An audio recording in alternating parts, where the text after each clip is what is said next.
no one really wants to be friends with someone that doesn't have anything going on for themselves. Put your ego aside and expect rejection. The spots in your circle are very, very precious, and you need to give them out very carefully. Good people with good boundaries attract good people and repel the bad ones.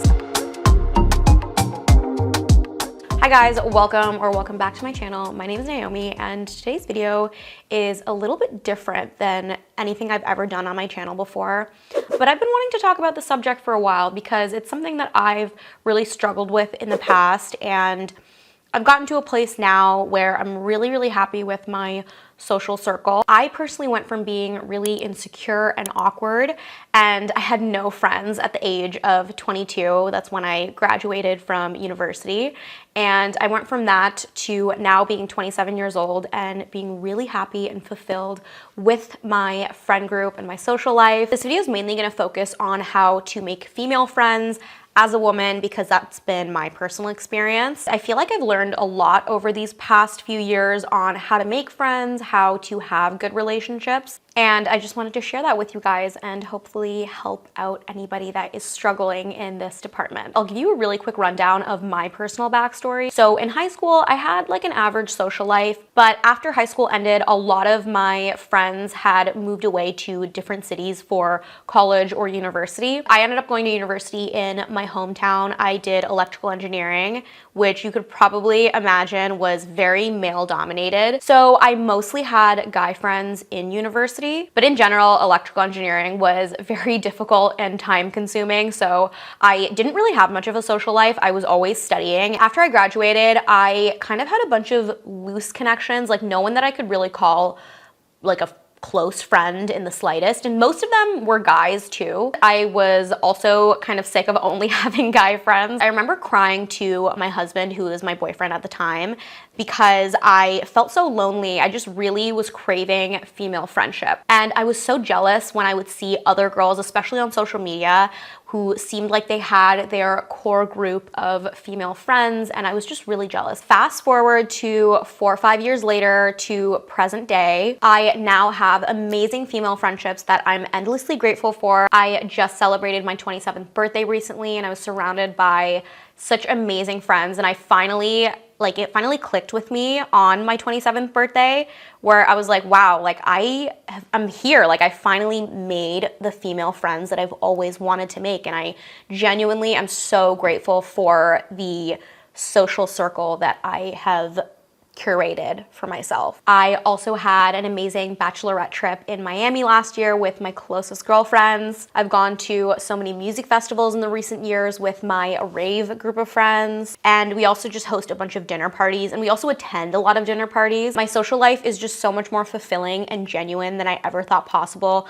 when I was that insecure 22-year-old. I've also just become so confident in my ability to make new friends and attract the people that I love to be around, so I just wanted to share how I got to this place in my life with you guys. But before we get started, I wanted to thank the sponsor of today's video, Louisa jewelry. I was so excited to partner with Louisa again. If you've seen some of my other videos on my channel, you are probably familiar with Louisa jewelry. Louisa sells high quality jewelry at an affordable price while having a carbon and water neutral production process. And I love working with them because my entire jewelry collection is basically like 99% Ana Luisa pieces. And you know that I love them because obviously they send me pieces, but I have spent a lot of my own money purchasing from them because they have been really rigorously tested with moisture and humidity to make sure that they're tarnish resistant. And I have experienced this firsthand because I wear a lot of my jewelry to the beach, in the ocean. Like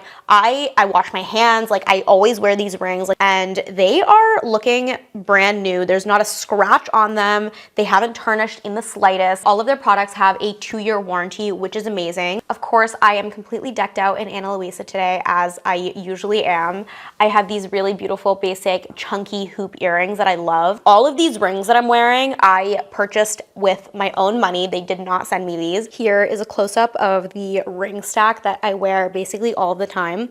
This is obviously my engagement ring and my wedding band, but in the middle is this just like plain gold band that is from Ana Luisa, and I stack those together. And here is my favorite bracelet ever. Like I wear this constantly. But I wanted to show you guys some of the new stuff they sent me because they have some really gorgeous styles. Like they're always updating what they have on their site. One of the pieces that I love is this pearl necklace with a little flower detail in the middle. I love that it's reversible too. Like you can spin it around and just wear it as a normal pearl necklace. Another new piece that I got is this like long necklace. This one's called Pebble, I think. Like how pretty is this necklace? It's just simple, but it's so elegant. And of course, if you click the link in the description of this video, you will get 20% off your order. You absolutely cannot go wrong with any pieces from their site. So check it out for yourself and let's get back to the video. So I want to give you guys a step-by-step guide on how to go about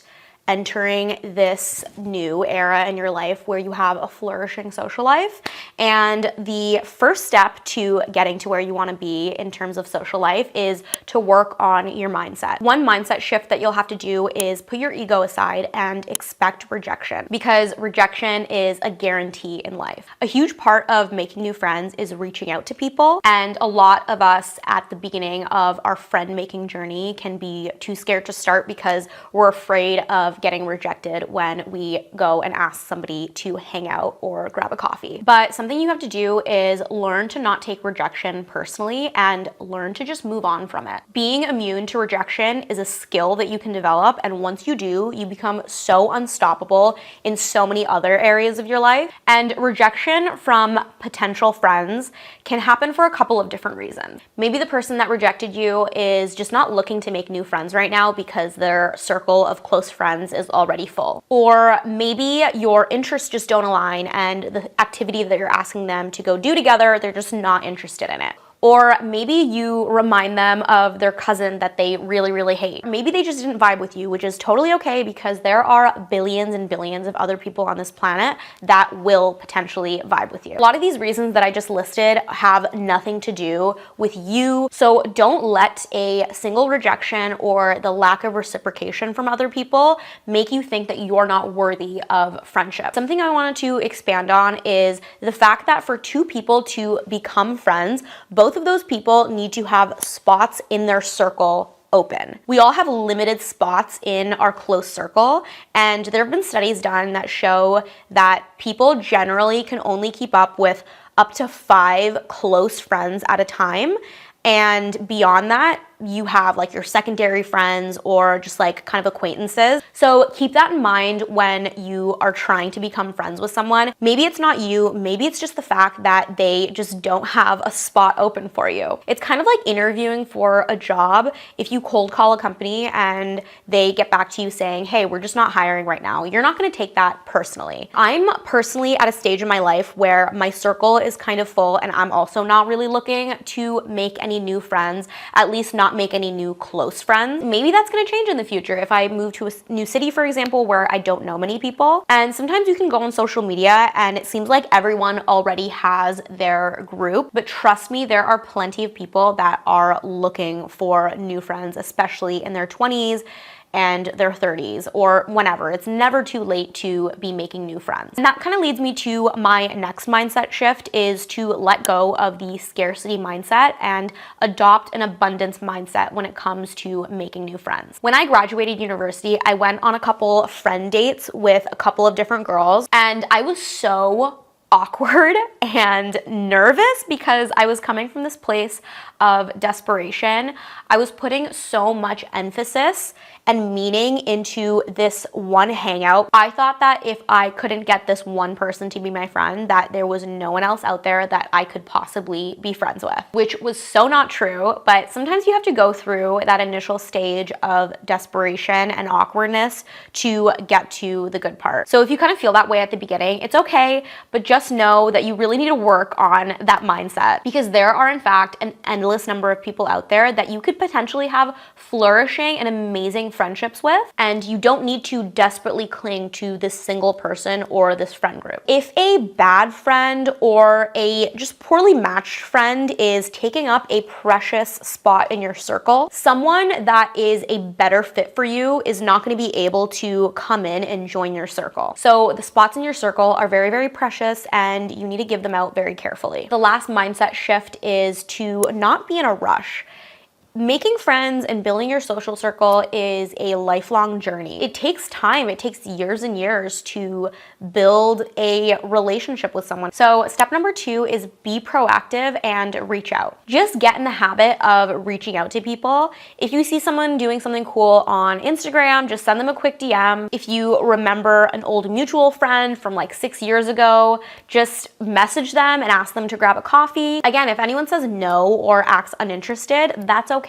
Don't take it personally. Instead of considering that interaction as a waste, think of it as practice. Even to this day, I consider every single social interaction as practice. If I had a bad social day where I'm not very quick-witted, if I'm a little awkward, I just tell myself it's okay. It was all just practice. I will learn from this experience and do better next time. So once you've built up individual connections by going on these casual one-on-one friend dates, you can do something with a group, like host a little get together at your place. You can organize a little brunch. You can do a pottery class together. After university, the very first girl that I ever asked to grab a coffee was actually this girl that was in my electrical engineering program. And I had wanted to be friends with her for so long, but during school, I never had been brave enough to just like ask her to hang out because I was just too nervous. I don't know why. But I put my fear aside and I DM'd her on Facebook Messenger and she said yes, of course. The first few hangouts were really awkward, mostly because of me. And I remember being so nervous at the time because I was like, oh my God, she's never gonna wanna hang out with me again because she can tell how awkward I am. She probably thinks I'm such a weirdo. But actually, she's one of my closest friends today. So that should probably give you a lot of hope because even if you do have kind of shitty and awkward social interactions right at the beginning, it's okay. People are gonna be forgiving. Like they're still gonna wanna be friends with you even if you are a little bit awkward. And of course, there have been times where I have asked someone to hang out or grab coffee or get lunch and they've said no. And I just moved on because it wasn't a big deal. If you don't like always being the one to reach out to others, just know that once you find a few good friends, the reaching out will become a lot more balanced. Like people will start reaching out to you as well. I remember years ago, this girl asked me to get coffee and go to a thrift pop-up in our city. And I remember being really, really shocked because for a while, it was always me that was asking other people to hang out. And this was the first time that someone was asking me to hang out. But that's kind of what happens when you put yourself out there. The universe is going to give you back the same energy that you put out. There are so many ideas of the types of activities that you can ask people to do. It's just a matter of what you enjoy doing. For example, I personally love to cook. So I love to have my friends over for dinner. And we do this thing occasionally called Pancake Sundays where people will come over on a Sunday and we'll just like try different pancake recipes together. I also personally love going to the gym, so I'm always asking my friends to go work out together. And now I have a few girls that I will work out regularly with. Step number 3 is work on your social confidence. The way that you build confidence in doing anything is doing the thing that makes you uncomfortable enough times until you become comfortable doing the thing. Your brain needs evidence that you can do this scary thing and still make it out alive to start feeling confident in doing it. Like the first few times that you go to a social event or a hangout will probably feel really awkward and uncomfortable, but you just need to fight past that feeling to get to the good part. It's basically the concept of faking it until you make it. An example of this is when I stopped casually drinking back in January of 2023, so last year. I still drink, but only on special occasions. The first few social events that I went to sober, I felt so awkward and a little bit bored because I just didn't know how to let loose and have fun. But now it's been over a year later and I feel absolutely no awkwardness or fear going into a social event completely sober. Another thing that I want you to do is try and make small talk with strangers. If you're buying coffee or you're standing in line at the grocery store, try and be open and make eye contact, smile at someone. Just say a thing or two more than you usually would to the cashier maybe, instead of just the bare minimum of speaking that you would do just to get the transaction done. Maybe compliment their hair or something. Just say anything that comes to mind. And all of these habits are connected, so practicing social openness at every opportunity is just gonna help you with your social confidence overall. Honestly, one of the reasons that I love doing this is because it just makes me feel more connected to the world, because I feel like we tend to be very isolated with being on our phones, and there's a lot of ways to easily avoid interacting with people on a day-to-day basis, and it can really get you in your head. I feel like it just perpetuates loneliness and pessimism. But if you have just a couple small positive interactions with strangers, you're gonna realize that there are a lot of good people out there. And sometimes people won't react well when you smile at them or try to make small talk. Sometimes they won't smile back, or they'll make it really obvious that they just really don't wanna talk to you. That's definitely happened to me a couple of times. It doesn't happen that often, but it does occasionally happen. And it's not a big deal. You just move on from those interactions. Maybe this person is just having a bad day, or maybe they just have really bad social anxiety. Either way, as long as you're being respectful and polite, you can safely assume that it's probably something on the other person's part and it's not a you problem. And I usually notice that it's mostly young people like my age or younger that can be a little standoffish when you try and interact with them. And when you're out in public, you don't need to make it a big thing, but generally what I like to do when I step outside my house is just have a mental preparation of social openness. Like, I love to go on walks just around my neighborhood, and there's a ton of people walking around on a nice day.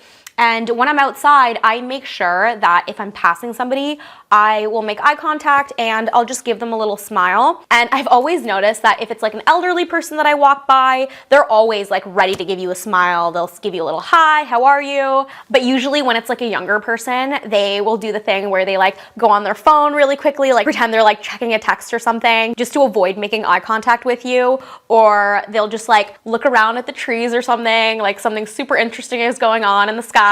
And unfortunately, that's kind of just the thing that's normalized with our generation, where people try to avoid social interactions as much as they possibly can when they are out in public, which is really unfortunate. And I feel like we should try and bring back the social openness that some older generations have. I also really encourage FaceTiming or calling over texting once you've kind of broken the ice with a new person. I used to be so uncomfortable with FaceTiming, but I started doing it because one of my friends always would FaceTime me because she's just not a big texter. She's always kind of FaceTiming everybody. And at first it always made me so nervous, but I would always pick up, and eventually I became comfortable with it. And I started being the one to FaceTime other people or like call. But if FaceTiming is a little too much for you, just start with calling people. It's just a lot more personal than just texting all the time. So step number 4 is to become an interesting person. So think about someone that you wish you were friends with. It's probably because that person has something cool going on for themselves. Maybe this person is pursuing a unique hobby or a side hustle and their confidence really inspires you. Maybe they seem really funny. Maybe they are really good at mixing cocktails, or they make their own music. When someone is pursuing their passions and living in their truth, they become so socially magnetic. And no one really wants to be friends with someone that doesn't have anything going on for themselves. And you can become an interesting person by pursuing hobbies that you genuinely love. So be yourself and be honest about what your personal interests are. Don't pretend to be into things just to fit into whatever group. And don't worry about seeming too dorky or geeky about anything. Just live in your truth, and people that are similar to you will gravitate towards you. There's just something really magical about focusing on yourself and discovering what you truly love, and essentially falling in love with yourself and your own interests. Something about that just magically attracts the right people for you into your life. Okay, so step 5 is how to improve the quality of your friendships. So once you've figured out the art of making new connections, the next step is to nurture the ones that you really click with. Another piece of the puzzle of having good quality friendships is to become a good friend yourself. Be a good listener, be reliable, don't be late to things. Don't cancel plans last minute. Be there for your friends when they need it. And I have to admit that even though I consider myself a good friend a majority of the time, there have been occasions where I wasn't the greatest friend, or I kind of fumbled in a social setting. Maybe I made a joke that kind of came off as mean, or I accidentally interrupted someone while they were speaking. Admitting that to myself was really uncomfortable at first, but then I was like, okay, let's look at this experience and just learn from it and do things differently the next time. Because again, we have an everything is practice mindset. On this topic of being a good, reliable friend, I feel like it makes sense to mention this trend online that we've been seeing for a while of people canceling plans last minute and just being generally flaky and unreliable and labeling it as self-care. I feel like this self-care movement started from a good place where the idea was to not overextend yourself and to give yourself breaks when you need it and take time to yourself when you need it. But I think we may have taken it a little bit too far where we tend to start isolating ourselves too much and we are kind of normalizing being unreliable and flaky. Even furthermore, I feel like some of us have adopted this attitude where we act like we don't owe anyone anything. And I feel like that mindset is just like a one-way ticket to being super lonely and losing all of your friends. So I just wanted to interject here and mention that I came across this TikTok by Chelsea from The Financial Diet where she's talking about doing favors for your friends or asking for favors of your friends and the current discourse around it. I feel like it fits what I was trying to explain here. So here's that TikTok, and I also linked it below if you want to see the original.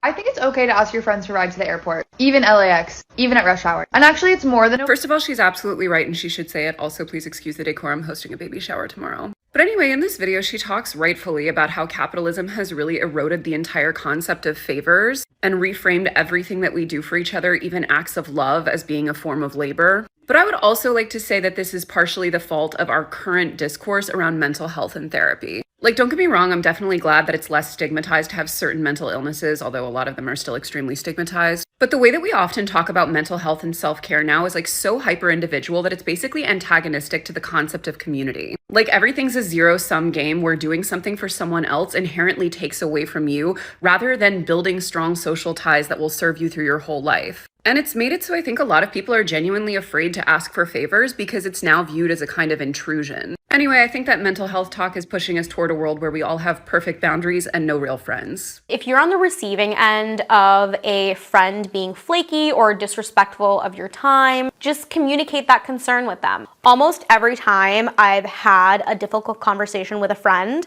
it's gone pretty well and we've become closer because of that. So definitely before walking away from a friend that's done something wrong, just have a conversation with them. So that kind of leads me into step number 6, which is the final step. And it's about knowing who to keep in your circle and who to cut out. In general, I think we need to be very careful about who we let into our lives. And when you find those good-hearted people, I think it's really important to nurture those connections. But it's definitely a balancing act, knowing when to walk away from a friendship versus when to try and patch things up. So like I mentioned in the previous step, it's really important to get comfortable having those difficult conversations with people. And it took me personally way too long to start doing this. If your friend disrespects you or crosses a boundary, it's really important to bring it up and have a conversation with them. And if this person tries to gaslight you or doesn't take any sort of responsibility or just doesn't know how to apologize for what they've done, now you know that they aren't the greatest friend and you can move accordingly. If they did something truly terrible, you can just cut them off. But if they've just kind of done something annoying and they refuse to take responsibility, you can just distance yourself instead. It doesn't have to be black and white where you either cut people off or you keep them in your life. And I think it's just important to occasionally take a look at your friend group, especially if you're experiencing some sort of personal growth in your own life, and take a look at them and decide if they are a bad influence or not. Like, for example, when I stopped drinking, I had to kind of just like distance myself from certain party friends. Not that they were like bad people or anything, but I personally wanted to go on this journey of being more sober. And I realized that if I continued hanging around certain people too much, that it was going to get in the way of my personal development in this area. So it wasn't like I had a big fallout with these people. It was just that my interests and my lifestyle no longer aligned with certain people, so I had to kind of distance myself because my sobriety was really important to me. And I feel like people try to tell you that good people attract good people, but that's not the full story. Good people with good boundaries attract good people and repel the bad ones. And another problem that I personally experience is that I generally tend to put a lot of effort into my friendships. I'm usually the one that is inviting people over. I love to cook for people. I go above and beyond to be there for people. Like, I will do the most. So I've been in a situation where I've had really close friends of mine that just didn't put that kind of effort back into me that I was putting into them. And yeah, it just made me really resentful. And obviously, if you are doing something out of the kindness of your heart, you don't do it because you expect the same kind of treatment back. But I think there is a balance. Two people both agree that you guys are both close friends with each other. I think there is a level of effort that's expected from both parties. But at the end of the day, they have a right to not want to do those things for me. Like, no one can force them to. People need to want to do things for you. It took me way too long to walk away from those one-sided friendships. But when I did, I made room in my life for friends that do put the same amount of effort into me as I put into them. And over time, you will get better at discerning what a good friend is, and like red flags and like these little nuances of friendship, but it takes time to get there, and you may have to have a couple of questionable friendships along the way. So that's about all I have for you guys. I really hope that you found some useful advice in this video. I know for some of us with social anxiety, it can be super scary to put yourself out there, but some of the best things in life are on the other side of fear, and I know that you can do it because I did it. If you guys have advice or any questions related to this topic, leave them down in the comments. Let's continue this discussion. Don't forget to check out the sponsor of today's video, Louisa Jewelry. Again, use the link in the description for 20% off your order. I really hope you guys enjoyed this video, and I hope to see you next time. Bye, guys.